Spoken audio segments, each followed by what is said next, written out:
All right, well, welcome back to 700 Club Interactive. We are yet again in the hot seat, gonna ask Gordon some questions. I'm in the hot seat. You're in the hot seat. You're the wisdom, I'm the prudence. Well, I think That's both. We got both. We got both. But all right, this is a question that... You wisdom. That's right. I need your wisdom and prudence. No, you got it. No, we're going to work together on this. Teamwork.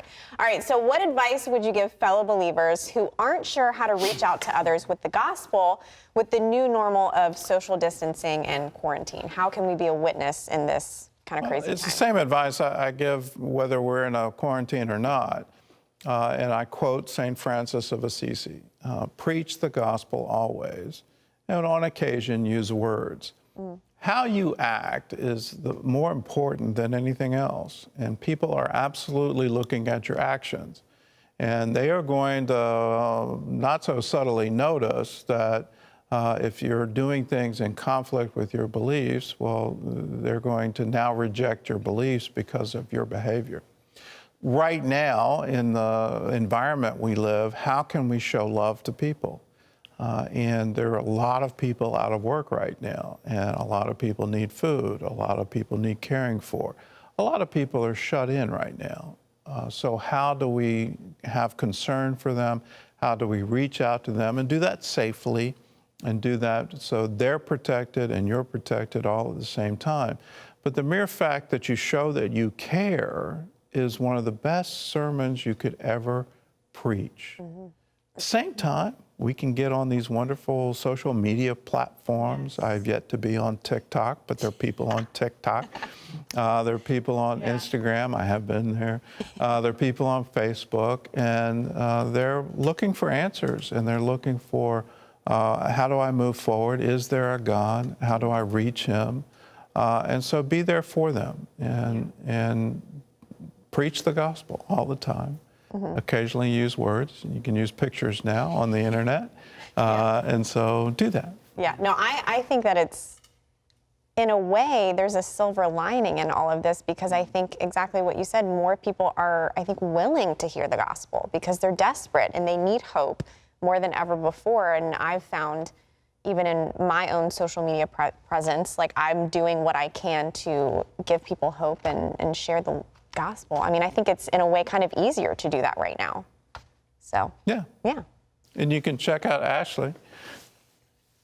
That's right, on Instagram and Facebook. Follow me, guys. And just imitate what she's doing. Well, I don't think you can imitate it. But, you can say, well, if Ashley can do it, I can do it. Yeah, and if do you it your own way and come up with your own idea. Exactly, yeah. And if you can do it, we can do it. All right, next question. Okay, so what are your thoughts on all of these protests that are going on in states like Michigan and other states now who are protesting the stay-at-home orders and quarantine? What are your thoughts on all that? Well, the underlying thought is everybody's going a little stir-crazy right now. We call it cabin fever, and so we want life very much to get back to normal. At the same time, we also, and this isn't cabin fever, I have to earn money. That's happening right now. And you hear from that wonderful barber who says, I've never, ever in my life taken public assistance. I have skills. People want my skills. And I'm going to use my skills to earn money because I need to earn money in order to eat food. And so these are reasonable things. These aren't unusual things. What I think is really triggering the protests is this patchwork of different standards for being sheltered in place and what can be open and what can't be open. And when you look at Sweden that said, we're not going to lock down, you look at Florida, well, we're going to partially lock down. We're going to take care of nursing homes and those facilities, those people that are most at risk for dying. But the other areas of our economy, other things that people want to do, like go to the beach, we're going to open that up. And what we're seeing is this patchwork. And so you get into a state that says, well, if you want to take out a canoe and go canoeing, you can, but if you want to use a motorboat, you can't. You know, when you get to that level of specificity on restrictions, people are naturally going to say, why? This doesn't make any sense. This has no health benefit. If I'm on a motorboat on a lake, I'm not about to get exposed to the virus. Why can't I take my motorboat out? And so that's what leads to the frustration and leads to people saying, well, we have to stand up for our liberty. So it's up to government to be rational. It's up to government to be reasonable. And I urge anyone in a position of power, please listen to what people are saying and say, well, how can I give them an avenue where they can make money, they can participate in society, we can have some levels of activities, and let's do it that way. Yeah. What do you think about it? You know, I think we live in a free country, obviously. We are able to protest. Well, it's not as free as it was 2 months ago. Yeah, well, that's true. I think you need to be careful. Like, maybe don't show up to a Capitol building with a rifle in your hand if you're protesting, but that's just... Well, people did that right here in Virginia when the governor was signing bills that restricted guns. And so there was a peaceful protest. Yeah, exactly, yeah.